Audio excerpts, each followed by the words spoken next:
Vandag wil ek jou graag bemoedig met Psalm 121, wat sê, 'n lied wanneer mense na die tempel gaan.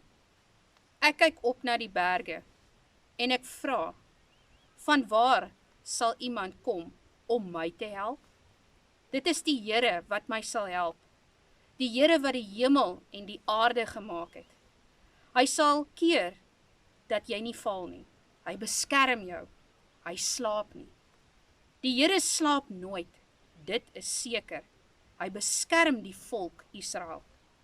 Die Here beskerm jou en hy sal altyd langs jou om jou te beskerm. Die son sal jou nie siek laat word in die dag nie en die maan ook nie in die nag nie. Die Here sal jou beskerm teen alles wat sleg is. Jou lewe sal veilig wees. Die Here sal jou beskerm oral waar jy gaan, nou en vir altyd. Ek wil jou bemoedig en vandag vir jou sê, miskien ervaar jy siekte in jou liggaam, miskien finansiële probleme, miskien bekommer jy jou oor die dag van môre.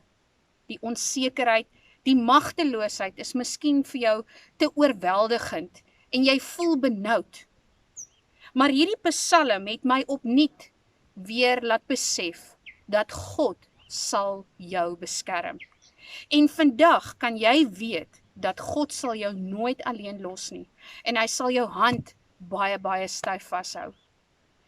Wat ook al jou vanoggend in jou hart bekommer, wil ek nou saam met jou 'n gebed doen.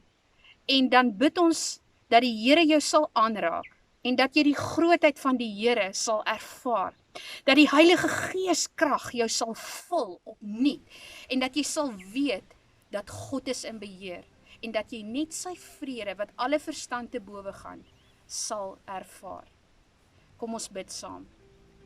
Hemelse Vader, U is in beheer en die woord van die Here sê dat U sal ons beskerm teen alle gevare.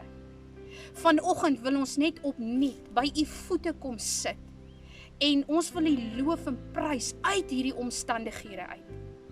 Op hierdie oomblik bid ek vir mense wat siekte in hulle liggame ervaar. Op hierdie oomblik raak hulle aan, genees al Heer.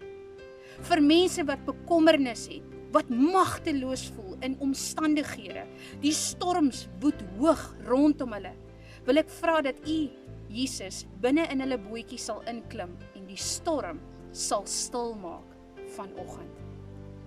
Dankie dat ons kan uitroep na U en kan weet dat God sal ons beskerm, dat God sal ons nooit alleen los nie.